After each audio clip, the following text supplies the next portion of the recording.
থাকবে। রোববার সন্ধ্যায় রাজধানীর গুলশান ক্লাবে জামালপুর সমিতি ঢাকার নির্বাহী পরিষদের সভা অনুষ্ঠিত হয়। সভায় চলমান কার্যক্রম, এজেন্ডা বাস্তবায়ন, বাজেট ব্যবস্থাপনা ও ভবিষ্যৎ পরিকল্পনা নিয়ে আলোচনা হয়। আগামী ৩ জানুয়ারি অনুষ্ঠিত বার্ষিক বনভোজনের প্রস্তুতি ও অগ্রগতি পর্যালোচনা করা হয়। এছাড়া গঠনতন্ত্র অনুযায়ী গুরুত্বপূর্ণ কমিটি গঠনের প্রস্তাব ও দিক নির্দেশনা প্রদান করা হয়।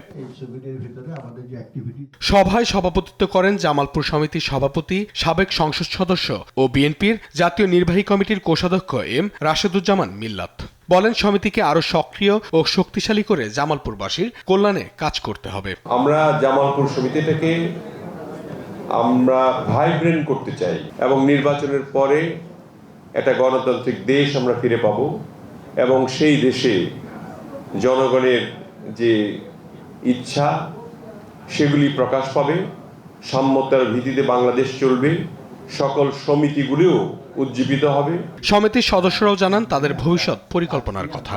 প্রিভিলেজ স্টুডেন্টস যারা রয়েছেন তাদেরকে প্রশিক্ষিত করা, তাদেরকে সাপোর্ট করা এবং সেই সাথে জামালপুরবাসী একসাথে একত্রিতভাবে যেন কাজ করতে পারে তার প্রক্রিয়ার অংশ হিসাবে জামালপুর সমিতি ঢাকা বিভিন্ন পরিকল্পনা গ্রহণ করেছে। যারা বেকার আছে তাদের নিয়ে কাজ করছি, যারা ছাত্ররা আছে ভালো ইউনিভার্সিটিতে পড়তে পারে তাদের ট্রেনিংয়ের ব্যবস্থা করার প্ল্যান আছে এবং অনেকগুলো পরিকল্পনা আমাদের আছে। আমরা বিভিন্ন কল্যাণমূলক কাজ করে থাকি এবং মূলত এখানে আমাদের অনেকগুলো ইনিশিয়েটিভ আছে। আমরা বিভিন্ন রকমের সহযোগিতামূলক কাজকর্ম করে থাকি। এই সমিতিটা ভবিষ্যতে বাংলাদেশের যে 65টা জেলা আছে তার ভিতরে উত্তম হবে আর কি।